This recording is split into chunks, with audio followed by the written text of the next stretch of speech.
자, 우리 박재희 선교사님 소개하겠습니다. 나오실 때 뜨거운 박수로.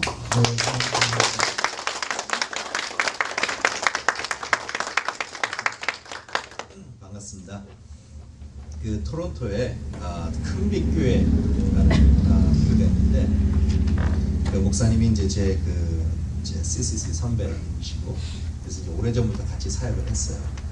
근데 그 이제 선교를 이제 많이 하는 교회를 이제 그 지역에서 그때 이제 유명해졌었죠. 그래서 이제 여름만 되면 이제 단기 선교 팀을 보내는 게 이제 일이에요. 그 교회에서는 이제 단기 선교를 안 갔다 오면은 이제 교제에 이제 끼지 못할 정도. 그러니까 뭐 식당에서 밥을 먹을 때든 구역 예배를 드릴 때든 하여튼 무슨 교제 시간이든 이제 단기 선교를 다 갔다 오니까 이제 뭐 그냥 그 얘기만 해요. 근데 이제 못 가시는 분들이 있잖아요. 근데 이제 어떨 때 이렇게 들어보면은 어떤 분은 막 핏대를 써가면서 선교지 얘기를 해요. 집사님 선교지 몇 번 갔다 오셨어요? 못 갔어요. 근데 하도 들어서 다 외워 그냥. 그래 그렇게 이제 열심히 사역하는 교회인데, 제가 그 교회에서 한번 이제 설교를 하면서 제가 그런 설교를 드렸습니다. 좀 이 지구상에 여름에 2주간 좀 문 닫는 교회가 좀 생겼으면 좋겠습니다. 그래서 복음 전하러 전 세계로 나가느라고 문 닫는 교회, 좀 이 큰빛 교회는 여름마다 2주간 문 닫는 교회가 좀 됐으면 좋겠습니다. 그래서 다 복음 전하러 나가고, 사정이 있어서 못 가시는 분들, 몸이 아파서 피치 못해 못 가시는 분들, 그 주간에는 좀 죄송하지만 옆에 있는 교회 가서 예배드리고, 뭐 나중에 거기에 정착하시든지 아니면 뭐 나중에 또 기회가 되면 또 돌아오시든지 뭐 이렇게 얘기를 했어요. 그랬더니 목사님 은혜를 받고 광고를 하시면서 이제 우리는 7월 달마다 2주간 문 닫겠습니다 선포를 해버렸어요. 그래서 그때부터 이제 이 교회가 홀까닥다 그냥 복음 전하러 이제 선교하러 가는데 이제 올인을 했죠. 그러니까 온 교회가 난리 법석이에요. 그냥 선교를 온 교회를 다 가니까. 근데 이제 결국은 목사님, 전도사님, 장로님 모든 분들이 다 갔어요. 그런데 교회 문은 못 닫았어요. 이제 못 가시는 분들이 좀 있어서, 그래서 결국은 교회 문은 못 닫았는데, 그래서 이 지구상의 교회 문을 닫고 선교하러 가는 교회를 아직 못 만들었어요, 제가. 그런데 목사님께서 이번에 이제 선교를 전교인 선교를 하신다 그래가지고 지구상에 하나 존재하는 교회를 하나 이번에 시작하는 거 아닌가. 예. 그래서 이 소명교회는 여름마다 문 닫는 교회, 이런 교회로 유명해지시길 바랍니다. 그래서 못 가시는 분들은 다른 교회 가셔서 예배 드리시고, 뭐 좀 마음에 드시면 거기 정착하시고, 이제 또 이제 필요하실 때는 또 돌아오시고, 그런 교회 망할 것 같죠? 그런 교회 진짜 영원히 문 닫을 것 같죠?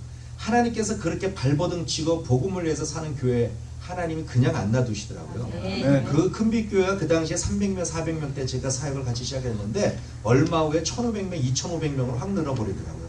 쓰셔야 되니까, 복음 전하는데 쓰셔야 되니까 하나님이 그렇게 쓰시더라고요. 문 닫으면 망하지 않습니다. 복음을 위해서 우선순위를 두면 하나님이 그에 맞게 복을 주신 줄 여러분 믿으시기 바랍니다. 여러분 그렇게 사시길 바랍니다. 제가 제 나이가 지금 몇 살이나 되나 그런 생각을 잘 안 하고 삽니다. 그래서 한 30대 후반에서 40대 초반 어디쯤 될 거다 이러면서 이제 최근까지 살았어요. 그런데 작년에 한국을 나갔다가 청년 집회를 갔는데 마치고 나서 그 한 형제가 오더니 당돌하게 저에게 질문하는 거예요. 선교사님 연세가 어떻게 되세요? 그래서 정말 오랜만에 제 나이가 얼마나 되지? 계산을 해봤습니다. 그런데 내일 모레가 50이더라고요. 그래서 50? 50 이상 되신 분들은 웃으시겠지만 50? 그 단어가 딱 머릿속에 떠오르는 순간 버릇이 하나가 생겼어요. 뭐냐면 죽음이라는 것이 내게서 멀지 않네? 저는 죽음이라는 것이 다른 사람에게만 있고 멀리에 있다고 생각하며 살았습니다. 원로 장로님, 원로 권사님 이런 분들이나 해당되는 것이 죽음이라고 생각하며 살았어요. 그런데 50이라는 단어를 갑자기 생각을 하니까 죽음이라는 것이 내게 가까이 있다는 생각이 들었습니다. 그래서 그러면 죽음을 어떻게 잘 맞을까? 어떻게 내가 잘 죽을까? 그것을 생각하는 버릇이 하나 생겼습니다. 사람들은 우리가 이 세상을 잘 정리해야 됩니다 이렇게 이야기를 합니다. 뭐 유산이 있는 사람들, 돈이 있는 사람들, 또 남겨놓을 것이 많이 있는 사람들, 그리고 이 세상에서 뭐 제대로 못 산 사람들, 관계들 잘 정리하고 그렇게 가셔야 되죠. 그러니까 잘 정리해야 됩니다. 이 말은 그리스도인들에게는 맞지 않는 말인 것 같아요. 죽음을 맞는 그리스도인들이 해야 될 말은 이사 가서 내가 어떻게 살지? 이사 가서 어떻게 하면 내가 잘 살까? 그렇게 고백하는 게 그리스도인의 고백인 것 같습니다. 우리는 이 세상이 처음이자 마지막이 아닙니다. 우리는 이 세상이 끝나고 나면은 천국으로 이사를 갑니다. 그곳에 가서 영원히 있게 됩니다. 그곳에 가서 우리 주님과 영생할 텐데, 그곳에 가서 어떻게 하면 내가 주님과 영생하면서 잘 살까? 그거 고민하며 살아야 되는 것이 그리스도인들이라고 생각을 합니다. 우리가 어떻게 하면은 그 천국에 이사 가서 잘 살까요? 여기에 있는 것들 내가 뼈 빠지게 일하고 내가 최선을 다하고 땀 흘려서 이 땅에 많이 뭔가 남겨놓으면 그곳에 이사 가서 잘 살까요? 거꾸로겠죠. 이 땅에 남겨놓지 않는 게 오히려 그 땅에서 잘 살 것 같아요. 어떻게 하면 우리가 천국 가서 잘 살까? 그것은 우리 하나님 아버지께서 뭘 가장 좋아하시고 기뻐하실까를 생각하시면 됩니다. 하나님께서 나를 만드신, 인간을 만드신 창조 목적이 무엇이냐 이거예요. 인간을 만드신 창조 목적은 그 웨스트민스터 소요리 문답 첫 번째 질문에 나오는 것처럼 하나님을 영화롭게 하는 것이 하나님께서 우리를 만든 목적입니다. 하나님을 예배하고 하나님을 기뻐하고 그러므로 인해서 하나님을 영화롭게 하는 삶, 그것이 우리 인간을 만든 하나님의 창조 목적입니다. 그래서 관계를 가지며 교제하며 하나님과 그렇게 살게 되어 만들어져 있었습니다. 그런데 인간이 죄를 범함으로 하나님과의 관계가 떨어졌습니다. 그 죄를 범한 인간은, 하나님과의 관계가 끊어진 인간은 죄 가운데로 계속 빠져들어갑니다. 점점 멀어져 갑니다. 그래서 그 모든 사람들은 이 죄를 향해서 죄 가운데서 죄를 범하며 그렇게 살게 되었습니다.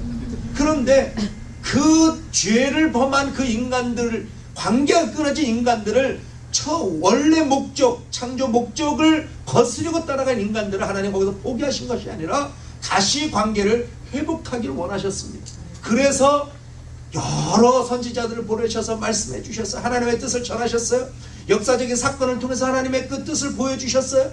그럼에도 불구하고 인간들이 듣지 않습니다. 관계가 회복되지 않습니다. 그러니까 하나님께서 마지막으로, 그러면서 가장 완벽한 방법을 하나님이 쓰셨는데, 그것은 하나님이 이 땅에 오셔서 하나님 스스로가 돌아가시는 거예요.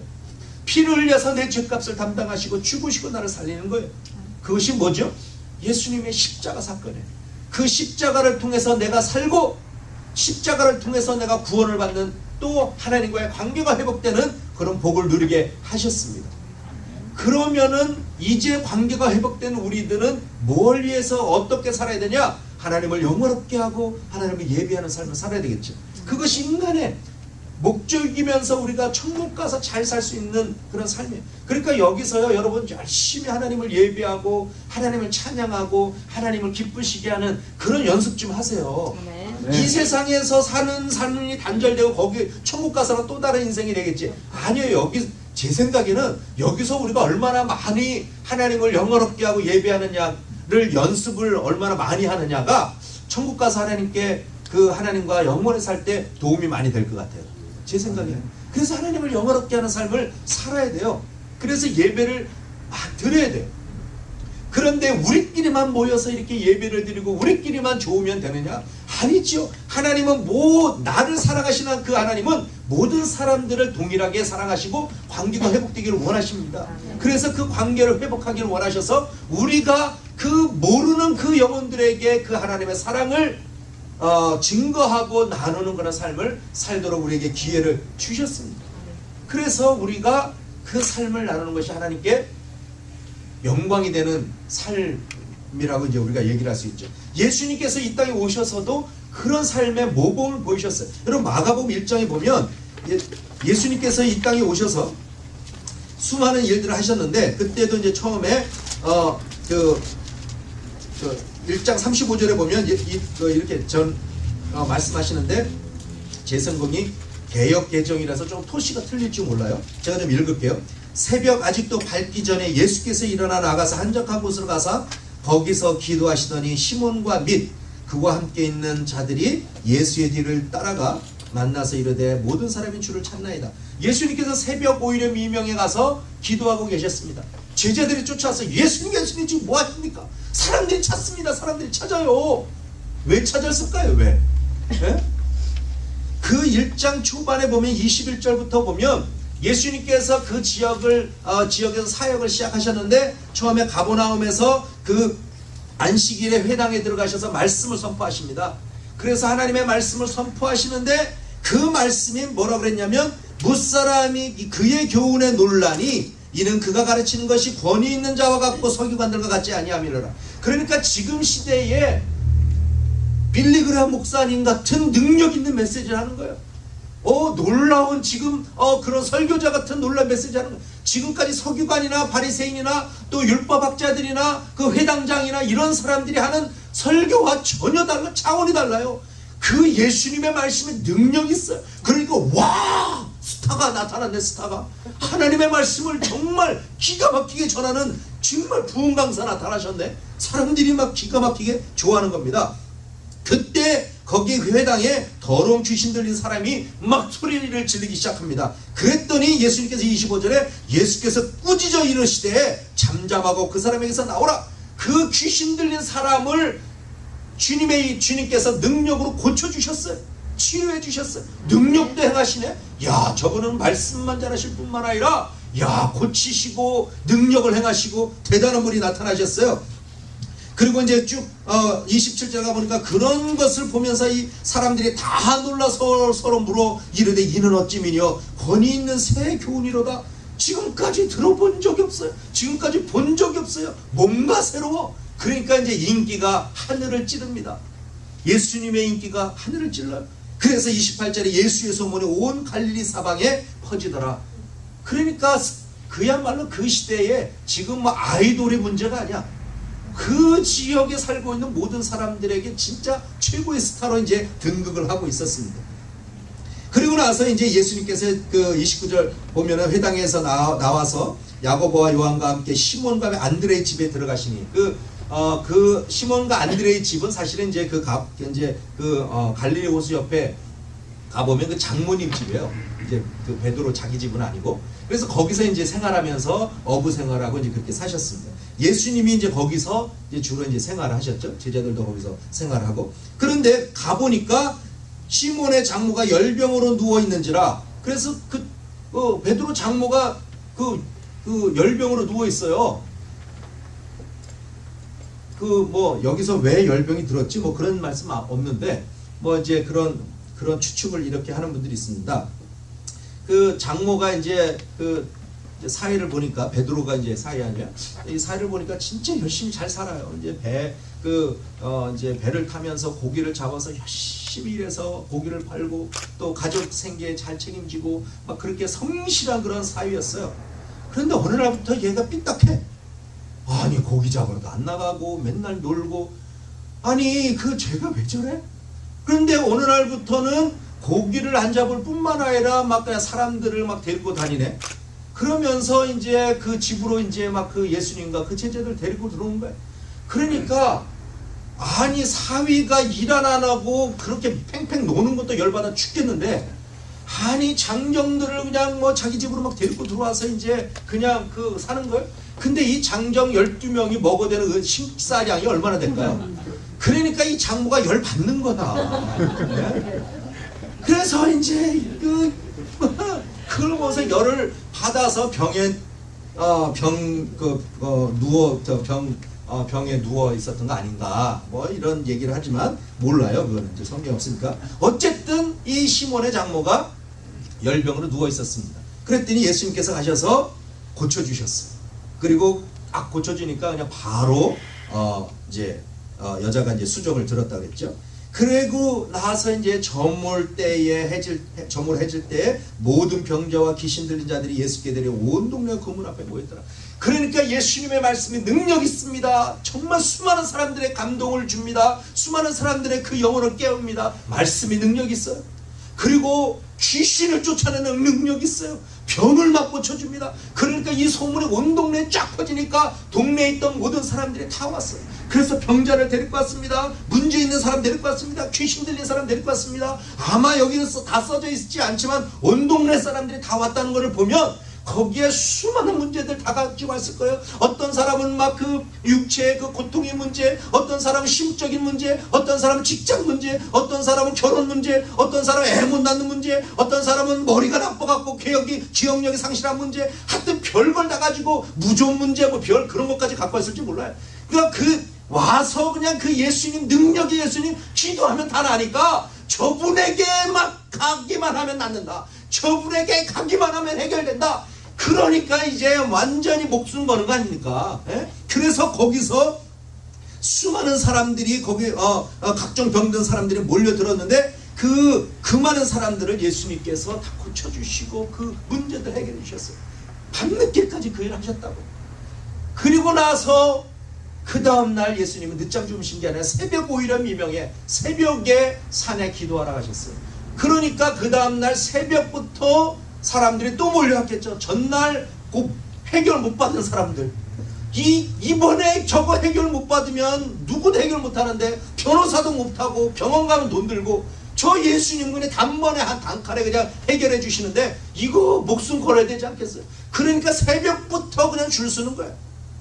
그러니까 제자들이 쫓아와서 기도하고 있는 예수님한테 예수님 지금 뭐 하십니까? 사람들이 지금 매 터집니다. 사람들이 지금 찾고 있습니다. 여기서 이럴 때가 아닌데 지금 기도할 때가 아니에요. 예? 거기 지금 애 못 낳는 여자도 와 있고 지금 문둥병자도 와 있고 다리를 저는 사람도 와 있고 가정 문제 있는 사람도 와 있고 온갖 문제 있는 사람 다 와 있는데 예수님 가서 저 사람들을 도와줘야 돼. 지금 뭐 하시는 겁니까 혼자서? 제자들이 와서 하는 이야기가 그 이야기였어요.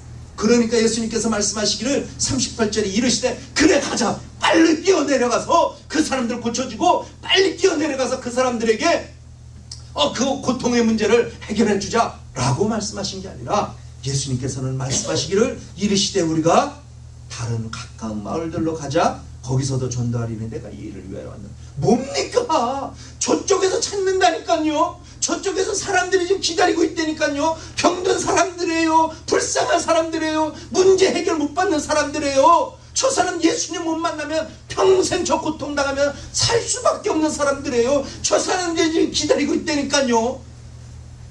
어딜 가신다고요? 어딜요?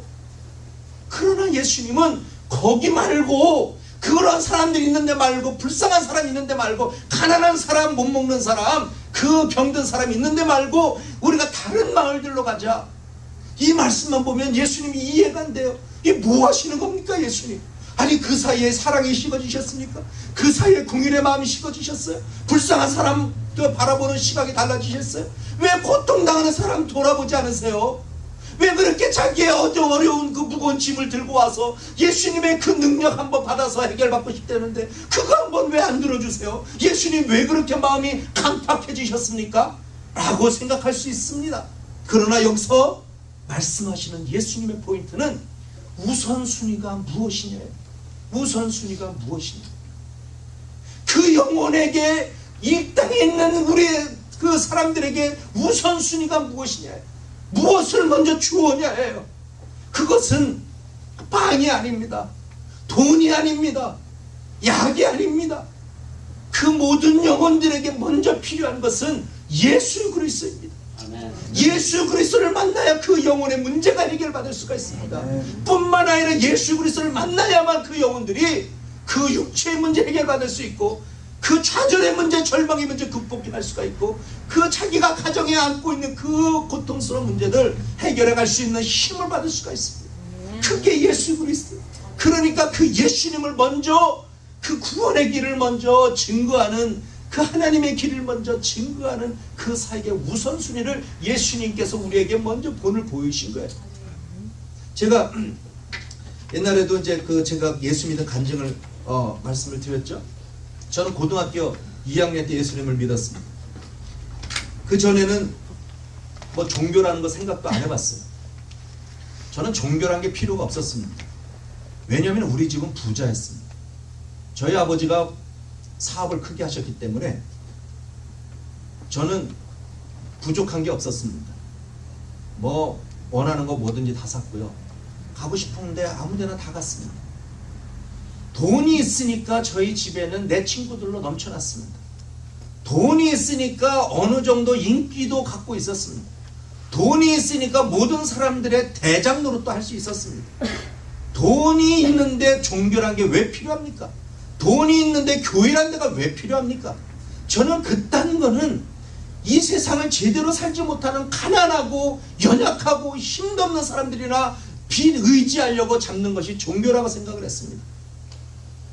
그런데 그렇게 잘 나가던 저희 아버지 회사가 고등학교 2학년 때 부도가 났습니다. 하루아침에 저희 회사, 아버지 회사 다른 사람에게 뺏겼습니다. 제가 태어나고 자란 그 집 다른 사람에게 넘어갔습니다. 우리 식구들이 그 집에서 쫓겨나서 이사를 갔는데 세상에 그렇게 조그맣고 허름한 집이 있는지 상상도 못했던, 우리 집에 있던 개집보다 못한 집으로 이사를 갔어요. 그리고 그곳에 이사를 가니까 그 사업의 충격으로 저희 아버지는 날마다 술독에서 헤엄치고 삽니다. 24시간 술이야. 엄마 아빠 그 충격으로 날마다 부부싸움입니다. 그런 환경 변화를 눈치채고 제 친구들 다 떠나갑니다. 도대체가 창피해서 살 수가 없습니다. 학교를 갈 수가 없습니다. 그래서 제가 고등학교 2학년이었던 그때 결심을 하기를, 자살하기로 결심을 했습니다. 그 자살만이 모든 문제를 해결할 수가 있었고, 그 당시에 제가 선택할 수 있는 가장 쉬운 선택이었습니다. 당시에 쥐잡기 운동을 하면서 그 집집마다 나눠준 그 쥐약 봉지 2개를 가방 속에 넣고 토요일 학교를 갔습니다. 그날 저녁에 그 쥐약을 먹고 죽는 거였습니다. 그런데 아침에 학교를 가서 앉아있는데 뒤에 앉아있던 친구가 제게 말을 걸었어요.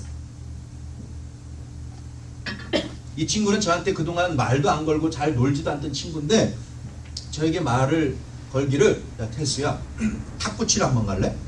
그래. 그래서 그 얘기를 듣는데 나는 그날 저녁에 죽어야 되거든요. 근데 죽어야 되는데 탁구 치러 가자 그래서 그 죽기 전에 탁구를 한번 치고 죽어? 그래서 그냥 뭐 하여튼 그런 생각, 아무 생각 없이 그 친구를 따라갔어요. 그런데 탁구 치러 따라간 곳이 교회였습니다. 저는 생전 처음으로 교회라는 데를 그때 들어가 봤어요. 탁구 치러 갔어요. 그래서 오나절 내내 탁구만 열심히 쳤습니다. 저녁 무렵이 됐는데 다른 친구들이 막 몰려오는 거예요. 그 친구들이 분위기가 심상치 않아.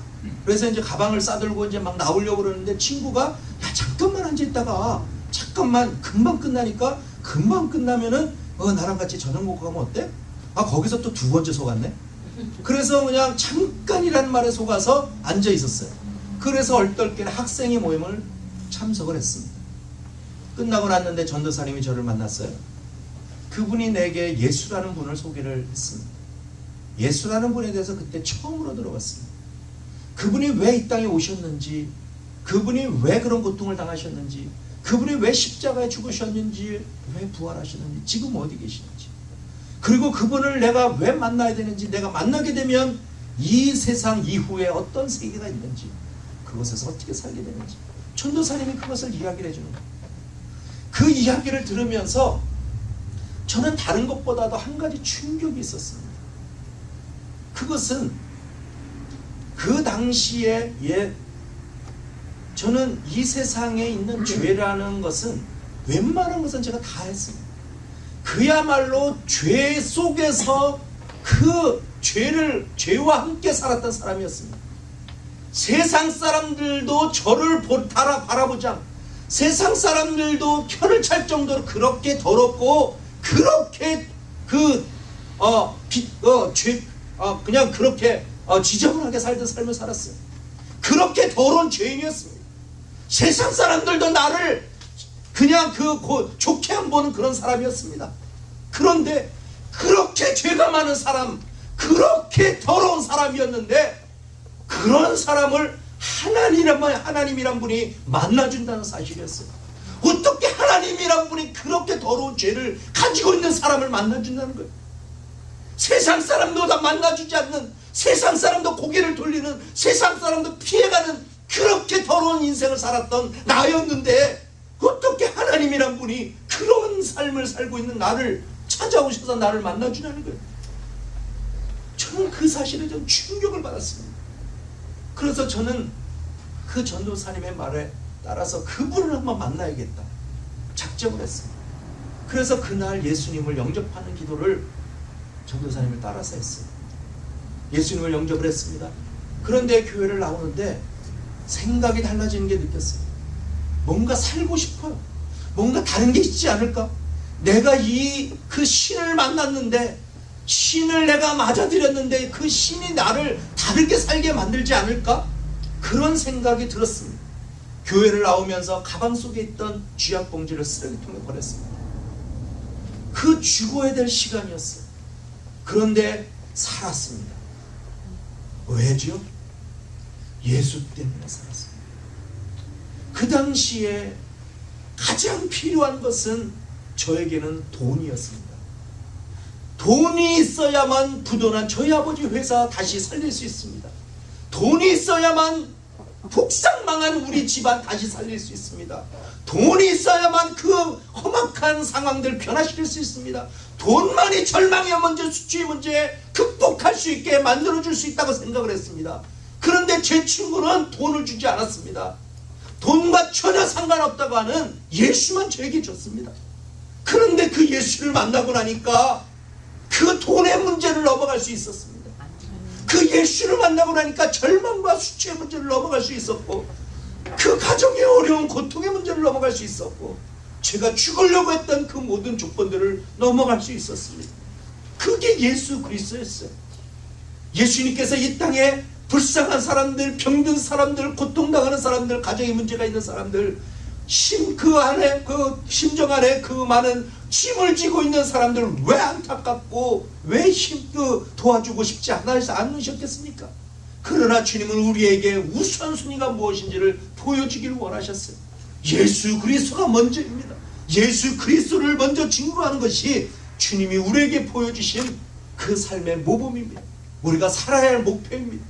우리가 이 땅에 이 복음을 들고 살아야 할 이유는 복음을 전해서 예수 그리스도를 만나지 않으면 그 영혼들이 죽기 때문에 그렇습니다.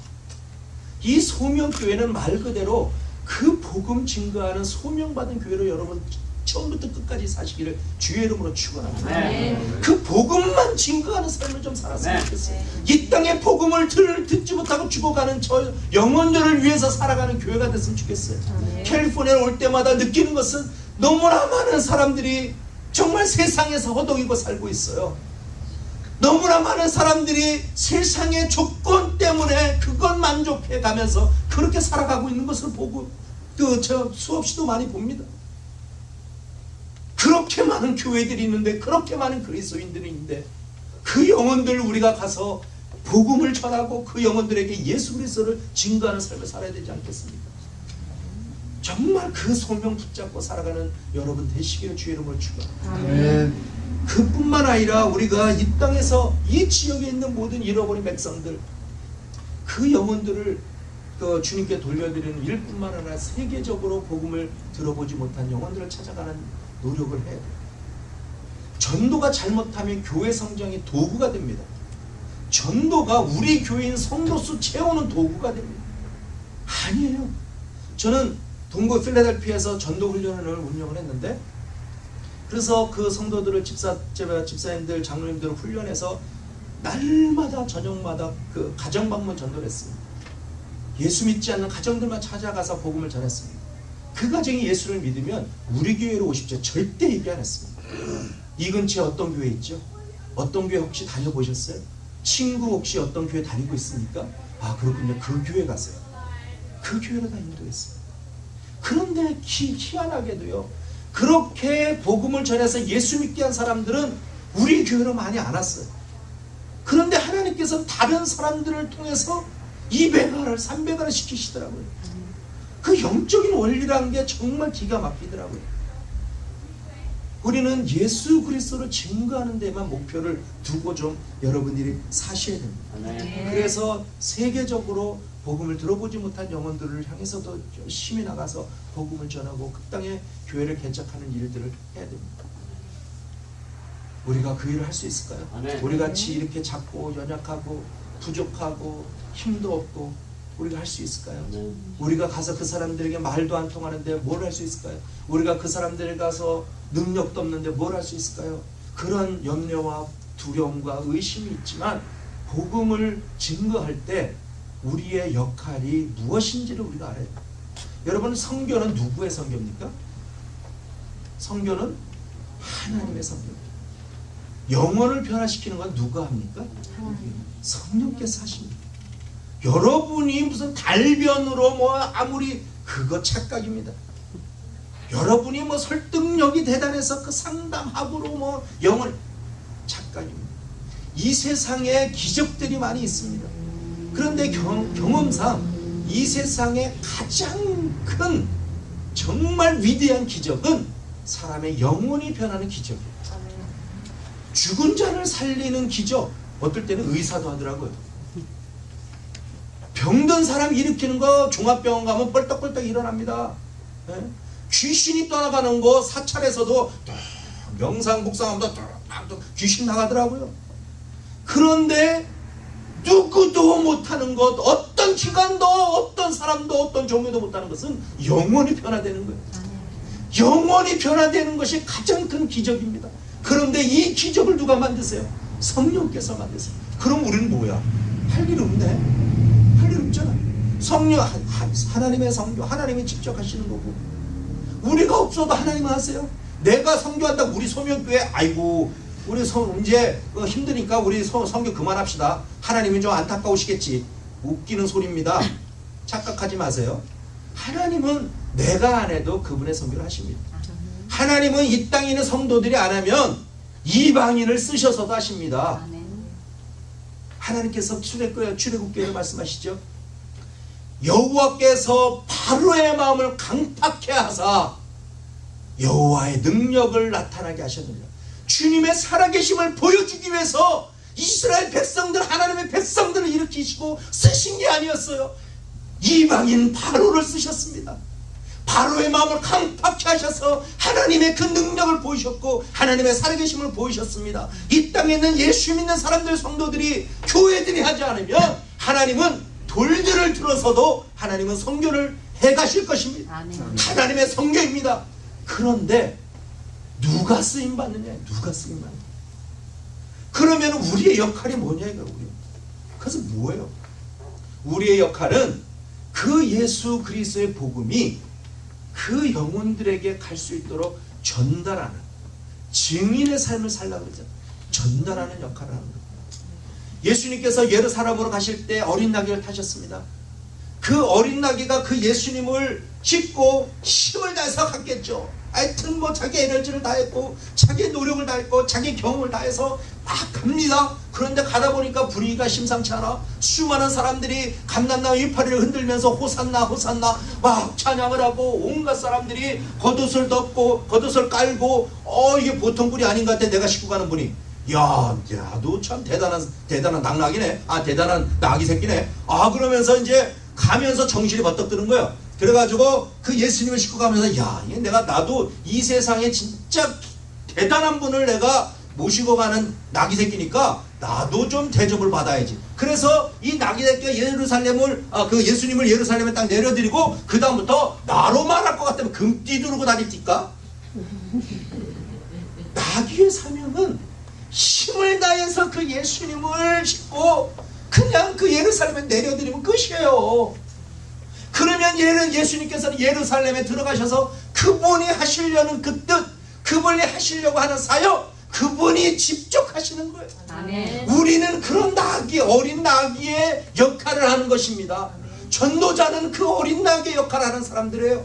그러니까 우리는 그 예수님이 우리에게 주신 그 복음을 우리 삶에 들고 우리의 경험과 우리의 힘과 우리의 정성과 우리의 모든 것을 다해서 그 복음을 들어보지 못한 영혼들에 가서 내려놓는 거예요. 그 다음에는 성령께서 그 영혼을 만지시는 거죠. 아멘. 성령께서 그 영혼을 변화시키는 거예요. 아멘. 그러니까 이제 우리는 정말 쉬운 것만 하는 거야. 쉬운 것만. 그런데 예수님께서 우리에게 말씀하시기를 그 자체, 그 사역 자체를 내일 좀 더 말씀드리겠지만 우리에게 그것을 통해서 복을 주시겠다고 말씀하셨어요. 이 땅에서의 복과 천국의 복을 주시겠다고 하셨어요. 그러니까 우리가 그 성령님의 역사하심, 성령님께서 우리를 쓰심을 신뢰하고 간다면 정말 그렇게 교만하고 자만할 거 없어요. 그리고 또 성령님께서 우리를 쓰셔서 그런 역사를 이루어 가신다 한다면 아이고 우리 못하죠. 우리 같은 능력으로, 우리 같은 실력으로, 우리 같은 규모로, 우리 같은 그 상황으로, 그것도 교만해요. 성령께서 하시는데 왜 그런 우리의 그런 것을 따져요? 성령께서 하시는. 이제 인도에서 이제 오랫동안 이제 우리가 사역을 이제 하면서 이번에 이제 이제 한 달 동안 있으면서 현지 사역자를 하고 이제 지역들 쭉 들어오게 됐는데 이제 한 지역을 이제 가게 됐어요. 라자스탄 지역을 갔는데 거기에는 이제 반기독교, 이제 기독교인들 핍박하는 그런 그룹들이 아주 강한 지역이 있습니다. 그래서 이제 현지 사역자들이 들어갈 수가 없었어요. 그런데 복음을 전해야 되고, 그래서 2년 전에 이제 교회 팀들이 이제 오셨는데, 이제 그 샌디에고 팀들이 오셨어요. 그래서 이제 그 지역을 보냈어요. 그랬더니 나중에 보고를 들어보니까 처음에는 그 마을을 들어가지 못하고 차에서도 내리지를 못하고 차 안에서 그 마을에서 기도하고 이제 그러고 돌아왔어요. 그러다가 이제 나중에 또 이제 한번 가보자. 그러다가 이제 그래도 여기까지 왔는데 땅은 밟고 가야 되지 않겠냐. 그래서 이제 믿음으로 이제 땅을 밟고 이제 그 마을을 들어가게 됐습니다. 근데 그 마을을 들어가서 보니까 어떤 여인이 누워 있어요. 아파서. 그래서 아픈 여인은 어떻게 해요? 예수 이름으로 기도를 해야지. 그래서 이분들이 가서 열심히 이제 기도를 했습니다. 예수 이름으로 고쳐달라 기도를 했습니다. 근데 나중에 얘기를 들어보니까 이 아주머니가 이제 그 자궁, 그 난소 쪽에 이제 그 심각한 문제가 있는데 이 수술을 해도 날까 말까인데 수술할 돈이 있습니까? 병원이 있습니까? 그 가난한 그 고립된 마을에서 뭐 의학 치료를 뭘 하겠어요? 그러니까 그냥 할 수가 없어. 죽을 날만 기다리는 거예요. 자기도 자기 인생 포기, 동네 사람들도 그 여인이 언제 돌아갈까 날짜만 꼽아서 손꼽아 기다리는 거예요. 그래서 그러나 이제 우리 팀들이 가서 그 시간이 될 때마다 그 아주머니가 기도를 했습니다. 팀들이 돌아올 때 안 났습니다. 그리고 이제 돌아갔어요. 그런데 팀이 다 돌아가고 한 2개월 정도가 지났는데 이 여인이 기운이 나기 시작합니다. 어느 날 꿈을 꿨는데 자기 몸에 그냥 새까만 개미떼들이 막 있다. 그 개미떼들이 그냥 막 어떤 그 바람 같은 것들 부니까 다 도망가 버리는 거예요. 그런 꿈을 환상을 봤어요. 그러고 나서는 막 몸이 힘이 나는 거예요. 그리고 일어나서 다니고 생활을 정상적으로 하고 난 거예요. 그래서 이제 정상적인 생활을 하니까 동네 사람들도 다 죽을 날만 기다리고 있는데 갑자기 저 여인이 쌩쌩하게 살아서 걸어다니니까 무슨 생각을 했어요? 한국에서 그런 얘기 하잖아요. 저 여인 신 내렸네. 그러니까 신이 내렸는데 신도 보통 신이 아니라 아주 센 신이 내린 거예요. 그러니까 동네 사람들 중에 자기 자식이나 식구가 막 아프니까 이제 그 아픈 사람을 그 센 신 이름으로 기도를 해달라고 그 아줌마한테 막 데리고 오는 거예요. 근데 이 아줌마는 예수의 이름으로 기도를 받았고 자기가 고침을 받았는데 예수에 대해서 잘 모르네. 그럼 자기가 어떻게 기도를 해야 되는지를 모르는 거예요. 그래서 이제 수소문을 해서 그곳에 있던 이제 아난트라는 우리 현지인 사역자를 찾아가서 얘기를 한 거예요. 내가 이렇게 났는데 사람들이 기도를 해달라고 합니다. 근데 예수라는 이름으로 기도를 받았는데 그 도대체 예수가 누굽니까? 그래서 이 사역자와 함께 성경 공부를 시작을 했어요. 그래서 이제 성경 공부를 하면서 예수님에 대해서 알아가고 성경에 대해서 알아가고, 그래서 나중에 이 여인이 그 말씀을 어느 정도 이제 배우고 나서는 마을에 가서 그 아픈 사람 데려오면은 기도를 해주는 거예요. 그리고 나서 그 예수의 이름을, 예수님을 소개를 하는 거예요. 예수님에 대해서 설명을 해주는 거예요. 말씀을 나누는 거예요. 그런데 또 성령께서 이 여인에게 병을 치료하는 그 은사를 주셔서 이 여인이 기도를 하면 또 낫네. 그러니까 동네 사람들이 그렇게 교회를 핍박하고 그리스도인들 못 들어오고 막 그 그리스도인 들어오려고 하면 돈을 더 줘서 쫓아내던 사람들이 그 예수라는 센신이 들어와서 이제 막 그 마을을 변화시켜 가니까 그냥 그 앞에 와서 머리 그냥 디미는 거예요. 예수 이름으로 좀 해달라. 그래서 이 여인이 바빠졌어요, 이 아줌마가. 그래서 이제 마을마다 가정마다 다니면서 안수해주고 예수님 전하고 그 마을이 홀가닥 다 변화됐어요. 그래 이게 너무 재밌거든. 너무 삶의 맛이 나요. 그리고 또 이 아줌마 입장에서는 죽은 목숨 아니었습니까? 그런데 살아났어요. 이게 도대체가 믿기지가 않아요, 자기도. 그런데 그렇게 살아난 인생 이제 어떻게 살아야 되겠어요? 나를 살려준 분을 위해서 살아야 되겠지. 그러니까 어떻게 하면 이 살려준 분을 위해서 내가 살 수가 있을까? 그 예수를 위해서 살 수가 있을까? 그래서 이제 연락이 왔어요. 어떻게 해야 됩니까? 그래서 이제 우리가 스토리텔링 훈련할 때 와라. 그래서 그 아주머니를 훈련을 시켰어요. 그러고 나서 훈련시켜서 이제 다시 보냈습니다. 그랬더니 이제 그 마을은 너무 좁아. 옆에 마을은 또 가서 이제 막 그 가정 방문하면서 기도하고 말씀 전합니다. 그래서 그 마을에도 예수 믿는 사람이 생겼어요. 이쪽 마을로 또 갔습니다. 거기서 이제 또 사람들이 생겼어요. 이번에 제가 갔더니 이 아주머니가 그 자기 가난한 집에서 이제 먹고 살면 그 수입원이 뭐냐면 그 남편이 염소 6마리 가지고 있어요. 그래서 그 염소 6마리 키우면서 젖짜서 파는 거. 그게 수입원이에요. 그러니까 얼마나 찢어지게 가난해요. 그럼에도 불구하고 그 바닥에서 우리가 예배를 드리는데 촛불 하나 달랑 펴놓고 그래 예배를 드리는데요. 천국 예배가 이럴 거다. 얼마나 감사하고 감격스러운 예배였는지 몰라요. 그런데 그 예배가 그 여인을 통해서 그 마을마다 그렇게 번져가고 있더라고요. 그래서 그 사역자가 이 여인을 사역자로 우리가 좀 세웠으면 좋겠습니다. 그렇게 합시다. 당연히 자격이 있죠. 그래서 그곳에서 사역자로 안수를 했습니다. 여러분, 그 교회가 와서 한 일은 그 주님의 이름으로 순종해서 그 여인에게 복음을 들어보지 못한 여인에게 그 예수의 능력이 나타나기를 가서 시도 날른 것뿐이에요. 그런데 주님께서 하셨어요. 성령께서 하셨어요. 이게 성교이고 이게 전도입니다. 우리는 주님의 능력을 철저하게 신뢰하고 주님의 능력을 붙잡고 살아가는 그런 인생이 될 줄 믿습니다. 우리가 무엇을 할 수 있다고 하는 순간 우리는 성령의 능력을 체험하지 못하는 삶을 삽니다. 우리는 선교지에 가면 이런 기적들이 막 일어나요. 예수 이름으로 그 기도를 하면 귀신이 떠나가는 역사 일어나고, 예수 이름으로 그 병자를 기도하면 병자 일어나고, 뿐만 아니라 여러분 이번에 이제 8월달에 가시면 더워요. 하나님 아버지 덥습니다. 좀 시원하게 해주세요. 어디선가 구름이 쫙 와서 가려주십니다. 하나님 아버지 왜 이렇게 땀이 나요? 그 다음 날은 완전히 드라이에어야. 그리고 뭐 하다가 하나님 아버지 힘들어 죽겠어요. 못 걸어 다니겠어요. 어디선가 그냥 그 경운기가 툭툭툭 옵니다. 빈 경운기 타고 다니는가? 룰루랄라. 기도하면 족족 막 그런 기적들이 막 일어나요. 그런 역사들을 체험하고 그런 모습을 보니까 진짜 성령님의 살아계심을 체험하고 그렇게 감사하고 오죠. 그런데 여기서도 그런 거 체험합니까? 하세요?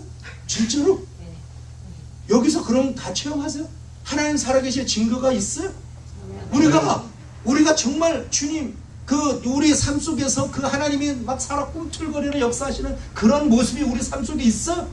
대부분의 경우 없습니다. 아멘 하시지만 없어요. 여기서는 여기서는 없어요. 여기 있는 게 기적인데요. 없어. 왠지 아세요? 왜냐하면 우리는 하나님 아버지 더워 죽겠어요. 기도하지 않아요. 더우면 에어컨 킵니다. 하나님 아버지 너 추워 죽겠어요. 히터 킵니다. 하나님 아버지 내가 어느 길로 가야 되지요? 어떤 길이 맞습니까? GPS 딱 킵니다.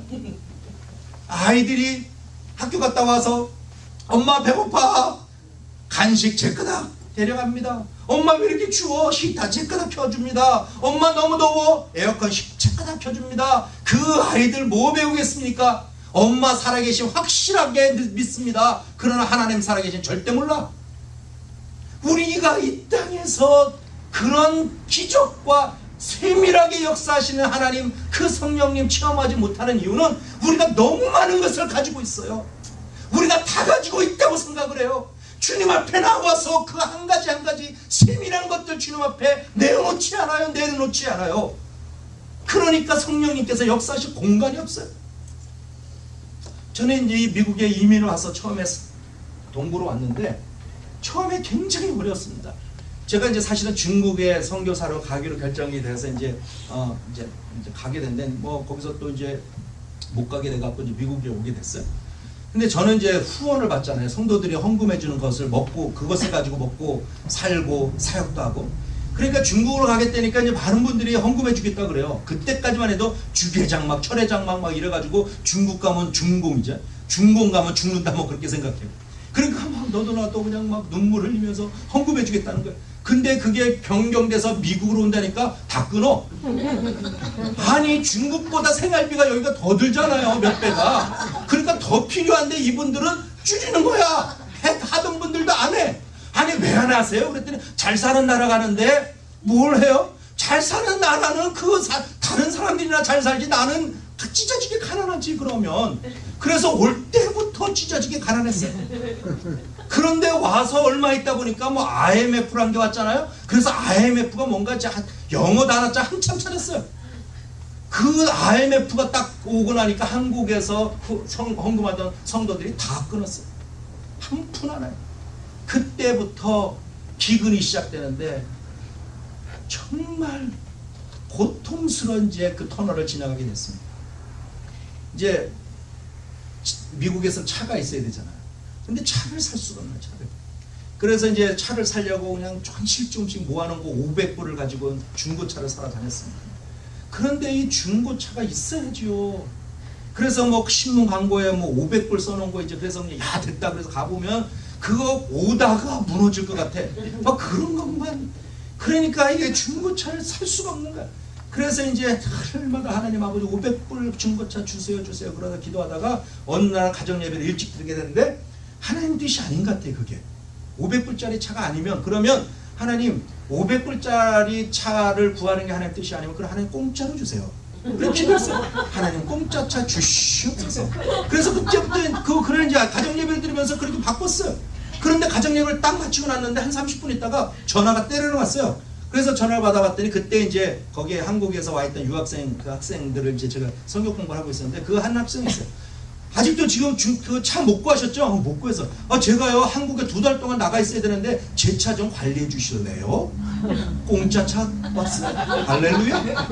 그래서 2달 동안 공짜 차 잘 탔습니다. 그런데 이 학생이 2달 동안 한국 갔다가 이제 올 때가 됐어요. 또 차가 필요하잖아요. 그래서 한 번 기도했던 공짜 차 또 기도를 했습니다. 하나님 아버지 이번에도 또 공짜 차 주시옵소서.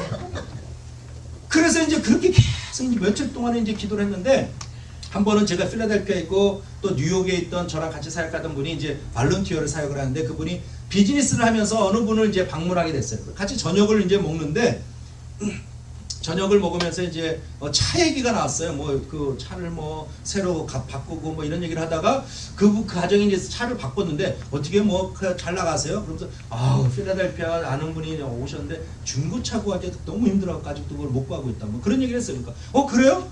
제가 새 차 바꾸고 저 중고 옛날에 쓰던 차인데 저거 버리기는 조금 아깝고 그 팔기는 미안하고 근데 한 저거 2년은 탈 수 있어요. 저거 갖다 쓰시라고 그러세요. 공짜 차 주셨어요. 그래서 제가 그냥 그 학생을 데리러 공항에 가서 데리고 오면서 공짜 차 갖고 왔습니다. 그래서 이제 그거를 2년 정도 타고 이제 폐차를 하게 했어야 되는데 그 다음에 또 공짜 차 주실지 안 주실지 보장이 없잖아요. 그러니까 그냥 그 끝까지 타는 거예요. 가다가 쓰면은 밀면서 타고 하여튼 고쳐가며 타고 그러면서 그거를 3년 반을 탔습니다. 2년만 타라는 거를. 그래서 이제 3년만 동안 그냥 이를 악물고 그 차를 이제 버티는 거예요. 그런데 이제 저희 집사람은 이제 취미 중에 하나가 교통사고예요. 뻘끗하면 사고야. 그런데 하루는 이제 그 애들을 태우고 그 차를 몰고 이제 쫙 가는데 사거리에서 이게 지나가는데 이제 반대 이 옆에서 아마 그 트럭 운전사가 졸았던 것 같아. 오면서 그냥 그 정면을 들이받았네. 그러니까 차가 뒤집혀져 버렸어요. 그래서 이 아저씨는 깜짝 놀라갖고 나와서 야 다 죽었구나 큰일 났다. 그래서 가서 이제 막 그 보니까 거기서 그냥 애들하고 아줌마가 다 겨나오네. 하나도 안 다쳤어요. 차만 싹 폐차시켜버렸어. 그래서 하나님이 그렇게 또 이제 폐차를 돈 들까봐 또 그렇게 폐차를 해주셨는데 문제는 또 차가 없잖아요. 그래서 이제 하나님 아버지 또 공짜 차를 주셔야 되는데 그래서 이제 뭐 집에 와서 이제 그러고 있는데 막 위로 전화가 와요. 집사님들 장난 오늘 사모님 괜찮으세요? 한 대 주셨어요? 다행이네. 근데 한 집사님이 전화를 갖고 사모님 괜찮으세요? 아이고 정말 다행이네. 선교사님 제가요 차 하나 구해놨는데 선교사님 그 차 언제 버리나 기다리고 있었어요. 그래. 아니 구해놨으면 미리 얘기를 하면 될 거 아니야. 사고 나기 전에 버리게. 그래서 공짜차 또 받았어. 하여튼 공짜차 시리즈로 계속 받고 삽니다. 하여튼 여기 캘리포니아 와서도 그렇게 살았어요. 그리고 이제 저희가 이제 그 필라델피아 거기 이제 그 더 춥잖아요. 겨울이면 그 아파트에 살았는데 굉장히 낡은 아파트예요. 그러니까 이제 그 창문 틈들이 많아갖고 이게 우풍이 굉장히 있어요. 그래서 겨울에 물 떠다 놓고 이제 그 자면은 그 다음날 아침에 꽁꽁 얼어. 뭐 냉장고가 필요 없어요. 그러니까 애들은 뭐 감기를 항상 달고 사는 거예요. 그래서 추워 죽겠다. 뭐 어떻게 뭐 대책이 없고 그래도 뭐 비닐 사다가 막 하고 그러는데 대책이 없는 거예요. 그런데 이제 믿음 좋은 우리 와이프가 기도를 하기 시작합니다. 하나님 아버지 우리에게 하우스 렌트 가게 해주시옵소서. 그러면서 하나님 아버지 창문 너무 추워요. 하이샤시 창문 주시옵소서.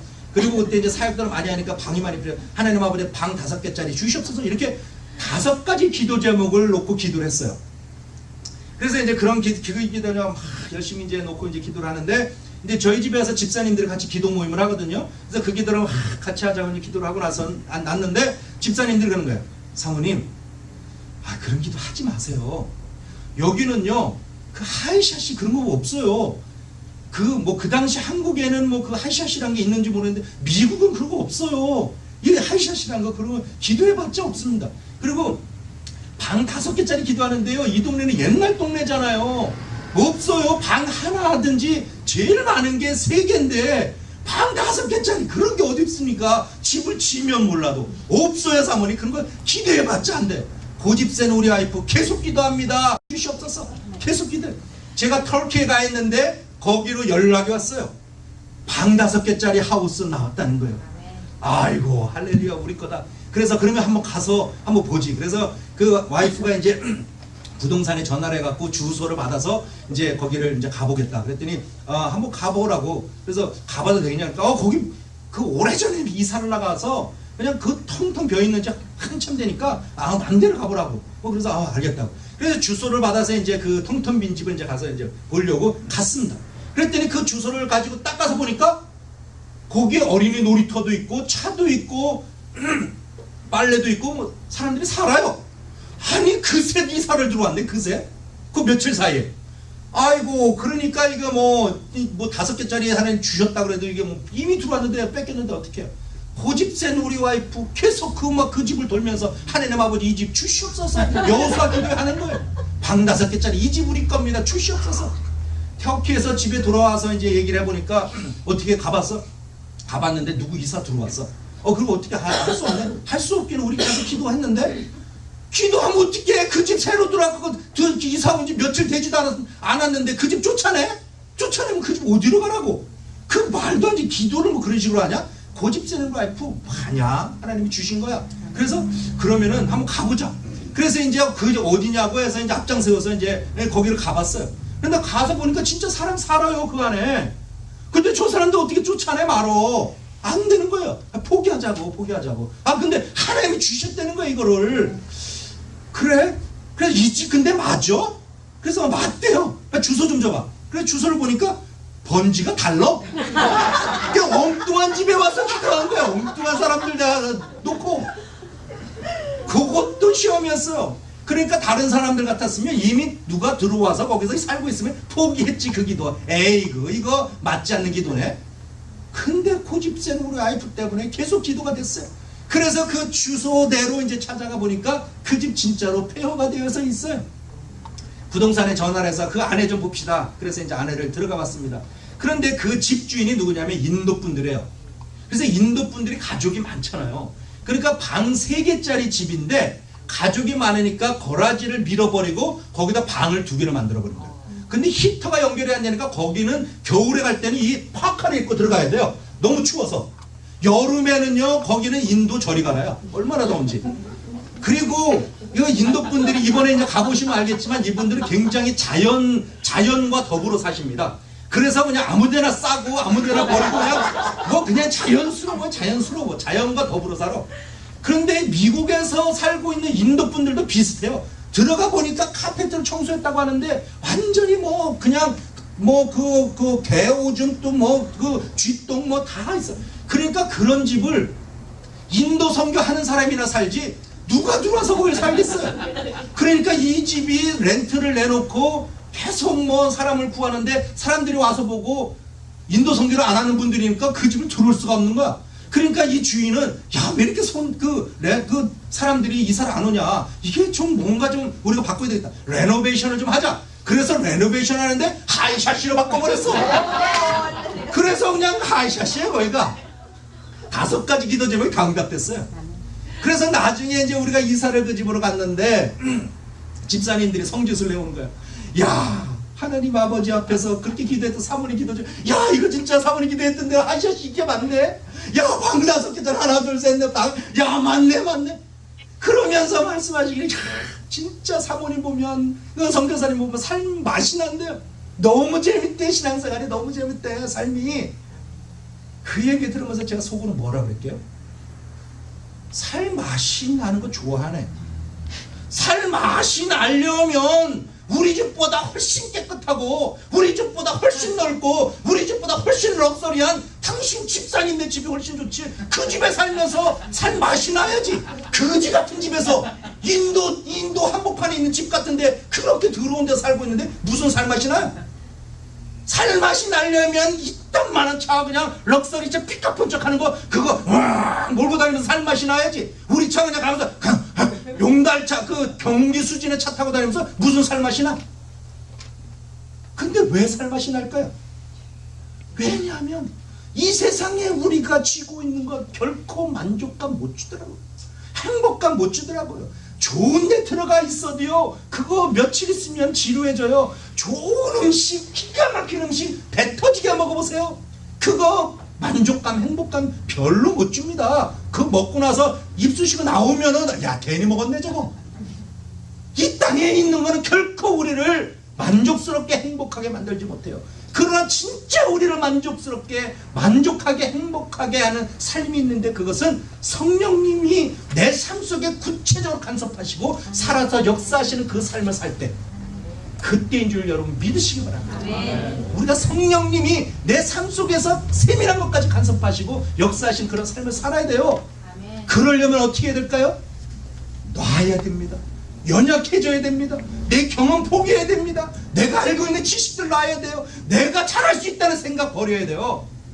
하나님의 초자연적인 생각들을, 초자연적인 것들을 의지를 해야 돼요. 내가 없다고요? 기도할 때입니다. 내가 불편하다고요? 기도할 때입니다. 아프다고요? 기도할 때입니다. 답답합니까? 기도할 때예요. 그리스도인들이 가장 강한 순간이 그 순간이 돼야 됩니다. 우리는 이 땅에, 세상 사람들은 이 땅에서 물질 가지고 힘을 가지고 권력 가지고 있을 때 힘이 있다고 하지만 그리스도인들은 십자가 앞에 나와서 전부여 의지없어서 주여 내가 두 손 들고 나왔습니다. 나 좀 살려주세요.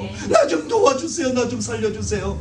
주님 그 바짓가랑이에 붙잡고 늘어지듯이 절규하는 그 순간, 그 순간이 가장 강한 순간인 줄 믿으시고 저는요 그렇게 살았어요. 우리 그 집에서 살다가 쌀 떨어집니다. 돈이 없습니다. 쌀 떨어져갖고 바닥 팍팍 그거 긋고 하나님 아버지 먹을 것 좀 주세요. 여기서 먹을 것 달라고 기도하는 사람이 있어요.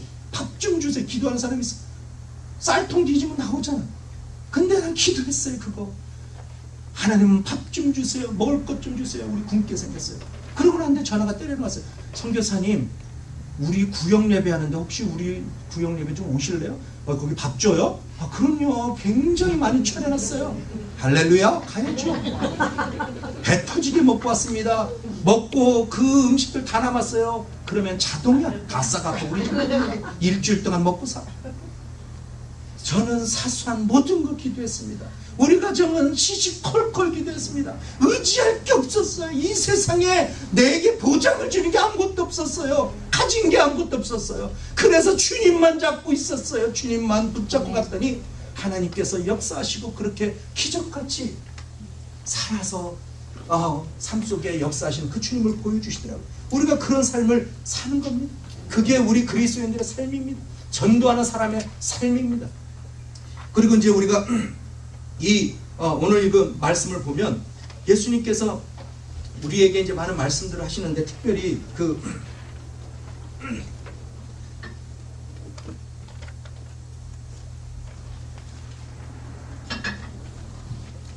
영혼들을 이제 하나님 아버지의 말씀하시면서 오늘 말씀을 보면 이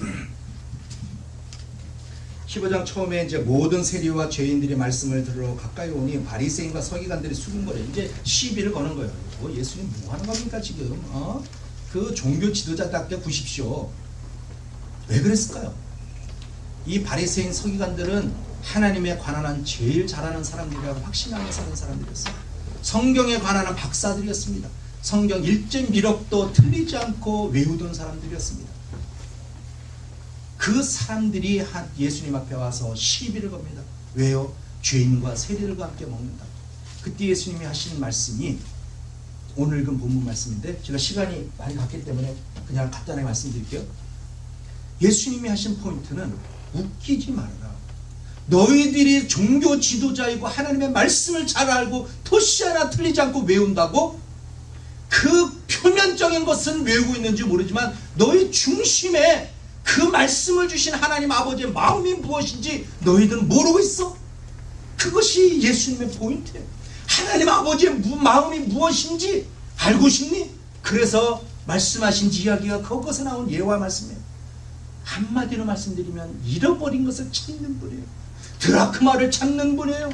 어린 양을 찾아 나서는 목자의 심정이에요. 탕자의 탕자를 기다리는 아버지예요. 여러분, 탕자 이야기를 교회에서 선극으로 많이 하죠. 애들이 나와서 이제 연극을 하는데 탕자 이야기의 주인공이 누굽니까? 네? 탕자 이야기의 주인공이 누구야? 탕자의 탕자 항상. 그래서 항상 탕자 주인공과 엑스트라들이 이제 그런단 말이에요. 그런데 이 말씀에서 주인공은 아버지입니다. 아버지. 이 탕자가 둘째 아들이 아버지의 유산을 받아서 떠났습니다. 나쁜 아들입니다. 아버지의 마음에 그 못을 받고 간 사람, 그 아들입니다. 정말 우리식으로 얘기하면 호적에서 타버려도 시원치 않을 그런 아주 나쁜, 정말 생각하기도 싫은 그런 아들입니다. 그런데 그 아들이 가서 그 허랑방탕하고 다 써버리고 정말 고생하다가 이제 아버지 집에 돌아갈까? 그래서 마음을 돌이켜서 돌아오고 있습니다. 그런데 말씀해 보면 상거가 아직 먼데 거리가 아직도 많이 떨어져 있는데 아버지께서 돌아오는 그 둘째 아들을 알아봅니다. 그 말씀의 뉘앙스는 뭘까요? 날마다 아버지는 놀고 먹고 그냥 즐기고 있다가 어느 날 갑자기 아들 아니야? 그렇겠어요? 그 말씀의 뉘앙스는 아버지는 날마다 그 둘째 아들 오기를 기다리고 있었다는 겁니다. 떠난 날부터 이 아버지는 기다리고 있었다는 겁니다. 떠난 날부터 그렇게 자기 마음을 섭섭하게 하고 아프게 하고 간 아들이었지만 그러나 그 아들이 돌아오기만을 기다리는 거예요. 돌아와 줬으면 좋은 거예요. 그래서 그 아들이 돌아올까? 오늘이나 돌아올까? 내일이나 돌아올까? 동구밖을 바라보고 있습니다. 멀리 바라보고 있습니다. 저 건너에 어떤 아들하고 비슷한 모습을 하고 가는 사람이 있습니다. 그러면 아마 쫓아갔을 거예요. 아들아 너 진짜 왔구나. 이제 왔구나. 가보면은 그 내 아들이 아니에요. 그 아버지 아들이 아니에요. 그러면 실망해서 또 다시 돌아옵니다. 그리고 그 다음날 또 동구밖을 보고 있는데 그 아들과 비슷한 머리를 하고 있는 사람이 지나가고 있어요. 또 쫓아갑니다. 아들아 너 이제 돌아왔구나. 오늘 돌아왔구나. 가서 붙잡고 보면 내 아들이 아니에요. 그럼 또 실망해서 돌아왔을 겁니다. 그렇게 아들을 기다리는 그 아버지는 간절하게 날마다 그렇게 기다리고 있었을 거랍니다. 그렇기 때문에 멀리에서 돌아오고 있는 아들이었습니다. 오랜 세월이 지나고 환경이 변함으로 인해서 많이 변한 아들이었습니다. 그럼에도 불구하고 거리가 멀리 떨어져 있는데 알아봤습니다. 달려갔습니다. 기뻐하고 그 아들을 데려다가 잔치를 벌입니다. 그런데 밭에 나갔던 큰아들이 집에 돌아왔습니다. 잔치 소리가 납니다. 그 소리를 듣고 이 큰아들이 하인에게 묻습니다. 이게 무슨 소리냐? 당신 동생이 돌아왔습니다. 근데 그래서 아버지가 너무 기뻐서 잔치를 하고 있습니다. 그때 큰아들이 화를 냅니다. 내가 여기서 아버지의 마음을 아프게 한 적도 없고 아버지의 재산을 위해서 최선을 다해서 일을 했고 밭에서 열심히 일을 했고 속썩인 일 한 번도 없고, 그런데 나에게는 염소새끼 한 마리 잡아주지 않더니 어떻게 재산 허랑방탕하고 재산 탕진하고 온 그 동생을 위해서는 잔치를 베푼 불평을 했습니다. 항의를 했습니다. 아버지 앞에 삿대질을 했습니다. 그런데 그 상황에서 이 아들이 진정으로 아버지가 뭘 원하는지를, 정말 그 아버지 마음이 무엇인지를 정말 조금이라도 아는 아들이었다면, 큰아들이었다면 어떻게 했을까요? 밭에 나가서 열심히 일하고 성실하게 일하는 것, 그 가정을 정말 잘 돌보기 위해서 그곳에서 열심히 일하는 것, 아버지 마음 속썩이지 않으려고 착하게 사는 것, 그게 진정 아버지에게 효도하는 아들의 모습이었을까요? 아닙니다. 예수님이 말씀하시는 포인트는 그게 아니었어요. 이 아들은 기다리고 있는 아버지를 봤습니다. 날마다 찾고 있는 그 아버지를 봤습니다. 그러면 진정으로 이 아들이 아버지의 마음을 조금이라도 헤아리는 사랑이었다면 아들은 아버지에게 가서 얘기를 했을 겁니다. 아버지 왜 이러세요? 왜 이러세요? 가만히 좀 계세요. 집에 좀 가만히 계세요. 그 동생 내가 찾아오겠습니다. 내가 나가서 그 아들 끌고 오겠습니다. 그 동생 잡아올게요. 아버지 좀 가만히 앉아 계세요. 당장 보따리 쌌어야 됩니다. 그 아버지를 조금이라도 생각하는 아들이었으면 당장 떠났을 겁니다. 당장 찾아갔을 겁니다. 누구를 위해서요? 아버지가 기다리는 그 동생을 위해서. 아버지가 찾고 있는 그 동생을 찾으러. 우리가 하나님 아버지의 마음을 안다고 이야기를 한다면, 여러분, 이곳에 앉아서 우리끼리 아버지를 즐겁게 하는 것, 그것이 진정 하나님 아버지의 마음을 정말 영원롭게 하는 삶이 아닙니다. 하나님 아버지의 마음을 진정으로 우리가 알고 그 하나님 아버지의 마음을 시원케 하는 삶을 살기를 원하면 보따리를 싸야 돼요. 하나님 아버지, 내가 가겠습니다. 내가 가서 그 하나님께서 진짜 찾기를 원하시는, 돌아오기를 원하는 그 영혼 내가 가서 그 아버지의 마음 전하고 올게요. 아버지 기다린다고 제가 얘기하고 올게요. 아버지께서 사랑한다고 제가 가서 얘기해주고 올게요. 하나님 기다리세요. 아버지 참으세요. 그것이 아버지 하나님의 마음을 헤아리는 아들의 자세입니다. 우리가 하나님 아버지의 마음을 아는 자녀들이라면 이제는 그런 삶을 사는 그런 성도들이 되어야 될 줄 믿습니다. 우리가 복음을 들고 인도를 가느냐 안 가느냐, 그곳이 더우냐 추우냐, 그곳에 가서 뭘 먹냐, 쥐고기를 먹냐 뱅고기를 먹냐, 그게 중요한 게 아니에요. 그곳에는 하나님 아버지가 찾는 그 영혼들이 있습니다. 날마다 하나님 아버지가 돌아오기만을 고대하고 있는 그 영혼들이 거기 있기 때문에 가는 겁니다. 내가 가지 않으면 그 영혼들이 그 아버지가 기다리고 있다는, 아버지가 사랑하고 있다는 소식 한번 들어보지도 못하고 죽어가기 때문에 내가 가서 그 이야기 해주려고 가는 것입니다. 우리가 그곳에 가서 어려울 수 있습니다. 절망당할 수 있습니다. 우리가 사는 것과 비교해서 열악한 환경일 수 있습니다. 못 먹을 수 있습니다. 그러나 하나님께서 우리에게 그 환경도 넘어갈 수 있는 힘을 주실 줄 믿습니다. 우리가 철저하게 성령님을 의지하고 가야 될 줄 믿습니다. 사람들이 이야기를 합니다. 극과 단기 선교가 무슨 영향을 미친다고 그곳에 그 고생을 하면서 가는 겁니다. 저는 극과 단기 선교기 때문에 저는 가는 겁니다. 극과 나 자신 부족하니까, 극과 내 힘, 극과 내 경험, 그 끝내 능력 너무 부족하지만 성령님께서 내게 힘 주시기만을, 내게 그 일을 할 수 있는 힘을 내게 부어주시기만을 바라면서 가는 겁니다. 그래서 그 말씀에 순종해서 그곳에 그 하나님의 사랑이 있다고 내려놓기만 하면 성령님께서 우리를 통해서 전달된 그 사랑의 복음이 그 영혼들 가운데 변화가 일어나고 역사가 일어나고,